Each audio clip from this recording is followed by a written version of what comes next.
എന്ത് പരിപാടി എന്താ? ഞാനും മിങ്കിനെ പിടിക്കായിരുന്നു. മിങ്ക? മിങ്കില്ല, മിങ്ക് നങ്കെന്നൊക്കെ കേട്ടിട്ടുണ്ട്. എന്താ മിങ്ക്? എനിക്ക് പറഞ്ഞൂടെ, ഞാൻ ആദ്യമായിട്ടാണ് പിടിക്കുന്നത്. ഒന്നും അറിയാൻ പാടില്ലായിട്ട് കുത്തിക്കൊണ്ടിരിക്കായിരുന്നു. എന്നിട്ട് നീ ഇവിടെ ഒന്നും ഇല്ലായിരുന്ന? നീ പുറത്തായിരുന്നു, നിന്നെ കാണാറേ ഇല്ല. ഇല്ല, അകത്തായിരുന്നു. അകത്താ? പോലീസിന്റെ അകത്താ? എടാ അതല്ലെന്ന്, വീടിനകത്തായിരുന്നു. പുറത്തേക്ക് ഇറങ്ങാൻ പറ്റണ്ട, പലിശക്കാരെ മുട്ടിട്ട് ദേ ഇരിക്കണം ഒരുത്തൻ. ഞാൻ മുരുകനെണ്ണാച്ചിരിക്കണണ്ട. അവൻ എന്നെ കണ്ട വെട്ടിക്കീറാൻ വേണ്ടി ഇരിക്കണം. അവന്റെ അടുത്ത് 25,000 രൂപ 10 രൂപ പലിശക്ക് മേടിച്ചിട്ട് ഇതുവരെ കൊടുക്കാൻ പറ്റില്ല. അത് ശരി. അണ്ണാച്ചിമാരുടെ അടുത്തൊന്നുമല്ല നീ കടം മേടിച്ച് നടക്കാണ്. ഇവിടെ ജീവിക്കണ്ടടാ, വേറെ രക്ഷയുണ്ടാ? എന്നാ പിന്നെ നീ ഒരു കാര്യം ചെയ്യാൻ പാടില്ലായിരുന്നു. നിനക്ക് അവിടുന്ന് നാണത്തള്ളയുടെ അതുവഴി ഇങ്ങോട്ട് ഇറങ്ങിയാൽ നിനക്ക് ഇങ്ങോട്ട് വരായിരുന്നല്ലോ. അതുവഴി ഇറങ്ങാൻ ഒട്ടും പറ്റൂല. അതെന്ത്? നാണത്തള്ളുടെ കെട്ടുതാലിയാണ് 2 ദിവസത്തേക്ക് പണയം വെക്കാൻ വേണ്ടി മേടിച്ചത്. അവസാനം എടുത്ത് വിറ്റ്. ഇപ്പൊ പൈസ ഇല്ല, കെട്ടുതാലി ഇല്ല, അവരുടെ മുഖത്ത് നോക്കാം. അവരെ പറ്റിച്ച്. അതുപോലെ നിക്കണ സുദർശനല്ലേ, ആ തൂമ്പായിട്ട് നിൽക്കണം, അവന്റെ ചേട്ടന്റെ ബൈക്ക് 2 ദിവസം നനയാതിരിക്കാൻ വേണ്ടി എന്റെ പോർച്ച് കയറ്റി വെച്ചിട്ട് ഒരു ചെറിയ ഡൈറ്റ് വന്നപ്പോ ഞാൻ ബൈക്ക് എടുത്ത് മറിച്ച് വിറ്റ്. അതും എടുത്ത് വിറ്റ്. ഇപ്പൊ ബൈക്കും ഇല്ല, പൈസ ഇല്ല, അവന്റെ മുഖത്ത് നോക്കാൻ പറ്റില്ല. ആമ്പാടെ വല്ലാത്ത അവസ്ഥയില്ല. അവന്റെ ചേട്ടൻ അവിടെ നിൽക്കുന്നുണ്ട്. അവനും നിപ്പണ്ട് അപ്പുറത്ത്. എന്ത്? അവന്റെ അടുത്ത് 10 രൂപ പലിശക്ക് 10,000 രൂപ കടം മേടിച്ചിട്ട് നീ മേടിച്ചാ? പിന്നെ അത് ശരി. നാട് നീളെ കടം മേടിച്ചിട്ട് ഇപ്പൊ പുറത്തേക്ക് ഇറങ്ങാൻ പറ്റില്ല. ഒരു വഴിയില്ല, ഒരു വഴിയില്ല. എന്നാ പിന്നെ തൂമ്പാപ്പണി എടുത്ത് ജീവിക്കാൻ പറ്റില്ല. 500 രൂപ കിട്ടും. പോടാ അവിടുന്ന്. മേലാണെങ്കിൽ പണിയെടുക്കാരി എന്റെ അടുത്ത് ഉണ്ടല്ലേ, അങ്ങനെ സംസാരിക്കില്ല ഒരുമാതിരി. വിദ്യാഭ്യാസം ഉണ്ടെന്ന് പറഞ്ഞിട്ടുണ്ട്, ഒരു ജോലി എടുക്കാൻ പാടില്ല നിനക്ക്. എനിക്ക് പറ്റത്തില്ല. ഞാൻ നിന്നെ കാണാൻ വേണ്ടി ഇരിക്കും. എന്നെ എന്തിനാ നീ കാണാൻ വരുന്നത്? ഒരു 10 രൂപ പലിശക്ക് 10,000 രൂപ മറിക്കാൻ കിട്ടും. എടാ എനിക്ക് പലിശക്കാരൊന്നും ഒരു പരിചയമില്ല. പലിശക്കാര് വേണ്ട, പിന്നെ നിന്റെ അടുത്ത് മതി. ഇതാണ് കുഴപ്പം, ഒരാളോടും പൈസ കടം ചോദിക്കാൻ വേണ്ട. ഇവിടെ ഉണ്ടോ? ഇല്ല. ഇവിടെയോ? ഇതിലും ഇല്ല. എവിടെ ഇത്? മാർക്ക്. കിട്ടി. 1 2 3 4 5 5 രൂപ. ഇനി ഒരു പെഗ് അടിക്കണമെങ്കിൽ 40 രൂപ കൂടി വേണം.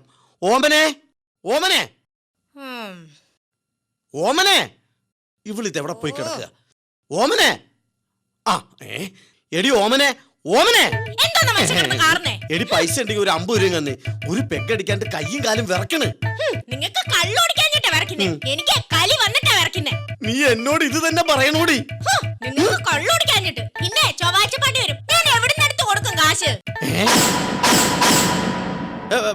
നിന്റെ അപ്പനൊരാളുണ്ടല്ലോ, 2 കയ്യും കാലും തളർന്നു കിടക്കണ ഒരു കിളവൻ.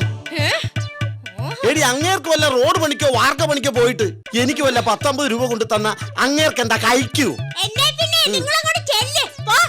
ഞാൻ പോയിട്ട് പറ്റേടി, കാണിച്ചു തരാം.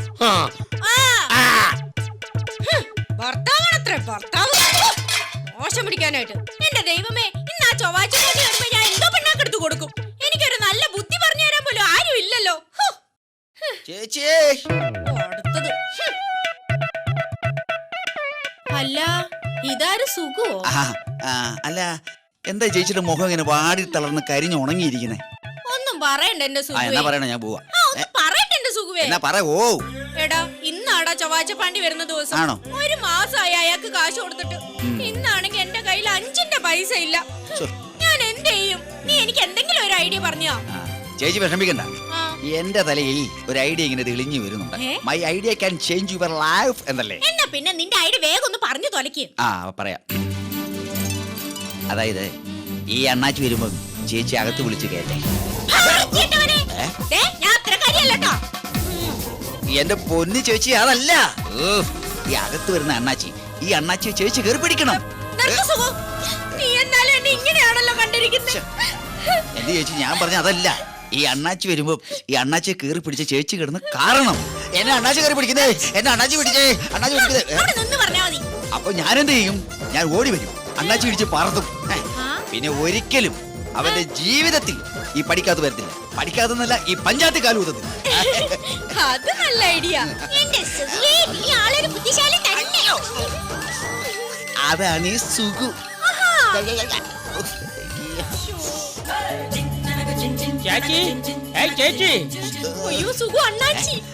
ചേച്ചി പേടിക്കണ്ട, ഞാൻ പറഞ്ഞ പോലെ അങ്ങ് ചെയ്താ മതി. ഞാൻ അപ്പുറത്തുണ്ടാവും.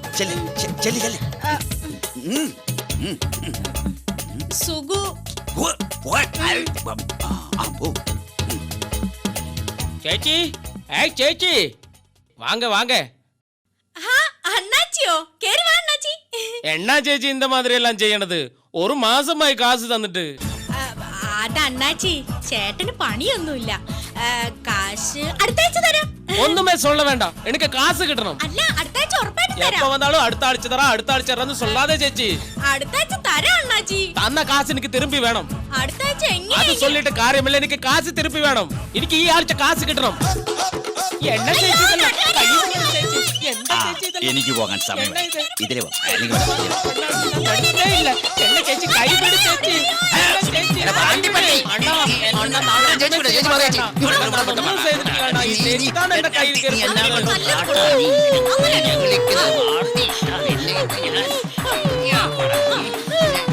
അടിക്കാതെ അണ്ണാ. അണ്ണാ, അണ്ണാ, അടിക്കാതെ അണ്ണാ. അണ്ണാ, അത്.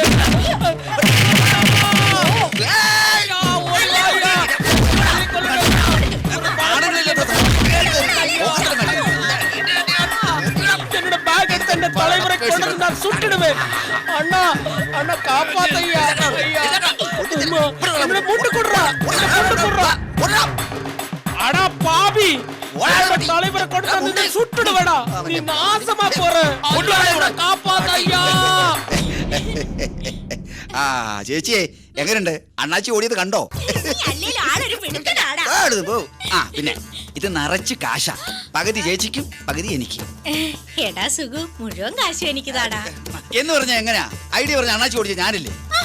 ഐഡിയ പറഞ്ഞാ നീയാണെങ്കിലേ പ്രവർത്തിച്ച ഞാനാ. എന്തായാലും എനിക്ക് പകുതി വേണം. അതല്ലടാ, പ്രാരാബ്ദമൊക്കെ എനിക്കല്ലേടാ. നിനക്ക് എന്ത് പ്രാരാബ്ദമുള്ളേ? കാശ് മുഴുവൻ എനിക്ക് പ്രാരാബ്ദമുണ്ടെന്ന് താടാ. കരുതി പൈസ എനിക്ക് വേണം. ഞാനല്ലേ ഐഡിയ പറഞ്ഞ അണ്ണാച്ചി ഓടിച്ചത്?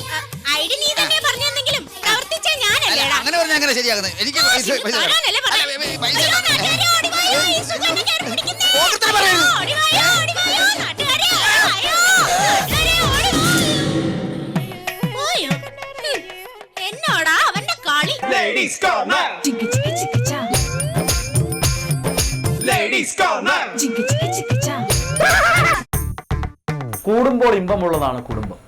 ഭാര്യ ഭർത്തൃ ബന്ധത്തിൽ പരസ്പര വിശ്വാസവും സ്നേഹവും പരസ്പരമുള്ള മനസ്സിലാക്കലുകളും ഒക്കെയാണ് ജീവിതം. കല്യാണം കഴിയുന്ന ആദ്യ നാളുകളിൽ ഭർത്താവ് പറയും ഭാര്യ കേൾക്കും, പിന്നെ ഭാര്യ പറയും ഭർത്താവ് കേൾക്കും, അവസാനം ഇവർ രണ്ടുപേരും പറയും നാട്ടുകാർ മൊത്തം കേൾക്കും. അതാണ് ഒരു കുടുംബ ജീവിതത്തിന്റെ ഏറ്റവും വലിയ പരാജയം എന്ന് പറയുന്നത്. ഇതാ ഇവിടെയുണ്ടൊരു കുടുംബം, നമുക്കൊന്ന് കണ്ടു നോക്കാം. ഇവളിത് എവിടെ പോയി? ഏത് നേരത്ത് നോക്കിയാലും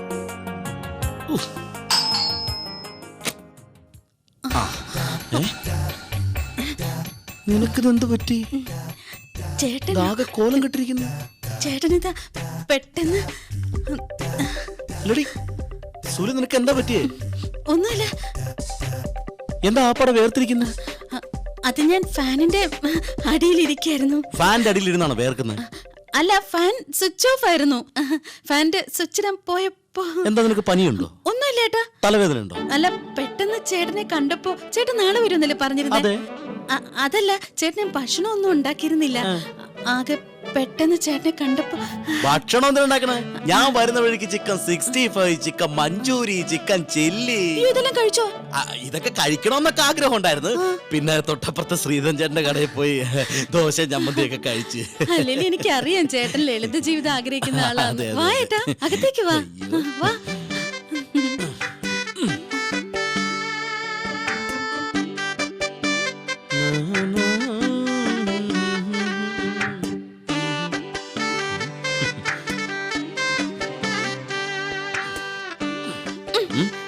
ഇത്ര നാളിന് ശേഷം വന്നത് ടി വി കാണാനാ? സുഖലടി.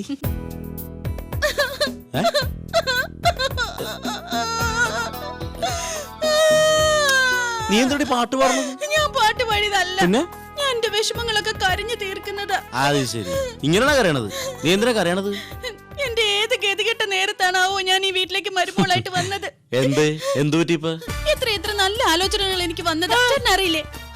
ആദ്യം വന്നത് ഒരു SI. അതിന്റെ അച്ഛനെ തേങ്ങാമോഷണ കേസിന് പിടിക്കാൻ വേണ്ടി വന്നതല്ലേ? രണ്ടാമത് വന്നത് ഒരു വക്കീലാ. അതാ തേങ്ങാമോഷണ കേസ് വാദിക്കാൻ വേണ്ടി വന്നതായിരിക്കും. എന്താ ചേട്ടാ ഇങ്ങനെ കളിയാക്കുന്നേ? ഇത്രയും നല്ല ആലോചനകളൊക്കെ ഞാൻ തള്ളിക്കളഞ്ഞിട്ടല്ലേ ഞാൻ ചേട്ടനെ കെട്ടിയത്. എടി, അതിനിപ്പോ എന്തുണ്ടായിന്ന്? ചേട്ടന് പറയുമ്പോ വിഷമം ഒന്നും തോന്നരുത്. എന്ത്? ചേട്ടൻ അമ്മയുടെ ദുഷ്ടത്തിന് എനിക്ക് സഹിക്കാൻ വയ്യ. അമ്മ എന്ത് ചെയ്തു നിന്നെ? ദിവസം എന്നെ കുത്തുവാക്കുകൾ പറയും, എന്നെ ദേഹോപദ്രവം ഏൽപ്പിക്കും, ഈ വീട്ടിലെ പണി മൊത്തം ചെയ്യിക്കും. ഇതെല്ലാം പോരാഞ്ഞിട്ട് ദേ ഇപ്പുറത്തെയും വീട്ടിലൊക്കെ ചെന്നിട്ട് എന്നെ പറ്റി പരദൂഷണം പറയാ. ഞാൻ കുശുംബത്തിയാണ്, ഞാൻ അസൂയക്കാരത്തെയാണ്, ഞാൻ കാലമാടത്തെയാണ്, ഞാൻ കള്ളിയാണെന്ന്. ഇങ്ങനെയൊക്കെ ഒരു മരുമോളെ കുറിച്ച് നാട്ടുകാരുടെ മുമ്പിൽ ചെന്ന് പറയാവോ? എടി ഇതുകൊണ്ടല്ലേ ഇവിടുന്ന് രക്ഷപ്പെടാൻ വേണ്ടി ഞാൻ ദുബായിക്ക് പോയത്. എന്നാ പിന്നെ തള്ളയും കൂടെ അങ്ങ് കൊണ്ടുപോയി കൂടായിരുന്നു. അപ്പൊ എനിക്ക് മനസ്സമാധാനം വേണ്ടല്ലേ? അതൊക്കെ പോട്ടെ, ചേട്ടൻ എനിക്ക് ഗൾഫിൽ നിന്ന് എന്തൊക്കെ കൊണ്ടു? അങ്ങനെ ചോദിക്കേ. ഇതാണ് ഗൾഫിൽ നിന്ന് വരുന്ന ഭർത്താക്കന്മാരോട് ഭാര്യമാർക്ക് ചോദിക്കാനുള്ളത്. ഒന്ന് വേഗം എന്റെ പറ. സുന്ദരിക്കുട്ടിക്ക് വേണ്ടി എന്തൊക്കെയാ കൊണ്ടുവന്നേക്കണെന്ന് അറിയാമോ? വേഗം പറ. 6000 ദിറത്തിന്റെ ഒരു സാരി. 6000 നിറങ്ങളുള്ള സാരിയോ? അതൊന്നും വേണ്ട, 2 നിറമുള്ള സാരി മതി. ശരി, 6000 നിറമുള്ള സാരി അല്ല, പിന്നെ? 6000 ദിർഹത്തിന്റെ സാരി. അതായത് ഏകദേശം 60000 രൂപ ഇന്ത്യൻ മണിയുള്ള സാരി. 60,000 രൂപ വിലയുള്ള സാരിയോ? അതൊന്നും വേണ്ടായിരുന്നു. എന്നാലും കൊണ്ടുവന്നല്ലേ, അതിന്റെ നിറവും ഡിസൈനും ഒക്കെ ഒന്ന് പറയാവോ? എടി നീ ആ ബോഡി ഗാർഡ് സിനിമ കണ്ടോ? ആ, അതിനകത്ത് നമ്മുടെ നയൻതാര പാട്ട് സീൻ ഇട്ടുകൊണ്ട് വരത്തില്ലേ? ഒരു pink sari, pink colour chiffon. ഇവിടെ നിറയെ ഗിൽറ്റ് ഗിൽറ്റ് ഒക്കെ വെച്ചിട്ട് എംബ്രോയിഡറി ഒക്കെ ചെയ്ത്. അപ്പൊ ആ സാരി ഉടുത്താ ഞാനും നയൻതാരെ പോലെ ഇരിക്കുമല്ലേ? നയൻതാരല്ലേ ഒരു പഴുതാരെ പോലെയാ. ശ്ശെ, ഒന്ന് പോ ചേട്ടാ, എന്ന് നമുക്ക് കിടക്കാം.